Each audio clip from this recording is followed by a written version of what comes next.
வணக்கம். இது justice voice Tamil. உண்மையை உரக்கச் சொல்வோம். விஜய் சார் வணக்கம்.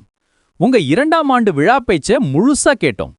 கைத்திட்டல் அடங்கிருச்சு, விசில் சத்தம் ஓய்ஞ்சிருச்சு. ஆனா நீங்க பேசின அந்த ஆபத்தான வார்த்தைகள் மட்டும் இன்னும் காதுல ஒலிச்சுக்கிட்டே இருக்கு. ஒரு கட்சியின் தலைவரா, வருங்கால முதல்வர்னு கனவு காண்ற ஒருத்தரா, நீங்க மேடையில ஏறின உடனே முதல் வார்த்தை என்ன சொன்னீங்க? மைக்க பிடிச்சாச்சு, கொளுத்தி போட்டு விடுவோமா இன்னு கேட்டீங்க. விஜய் சார், நிஜமாவே கேக்குறேன், நீங்க என்ன நாட்டை காப்பாத்த வந்த தலைவனா இல்ல ஊரை கொளுத்த வந்த சகுனியா? அரசியல்வாதிங்கிறது யாரு சார்? எரியிற நெருப்ப அணைக்கிறவன், பிரச்சனைகளை தீர்க்கிறவன். ஆனா நீங்க என்னடானா கொளுத்தி போடுறேன்னு சொல்றீங்க. சினிமாவுல வில்லன் பேசுற டயலாக் சார் இது. ஒரு பொறுப்புள்ள தலைவன் வாயிலிருந்து வரவேண்டிய வார்த்தையா இது?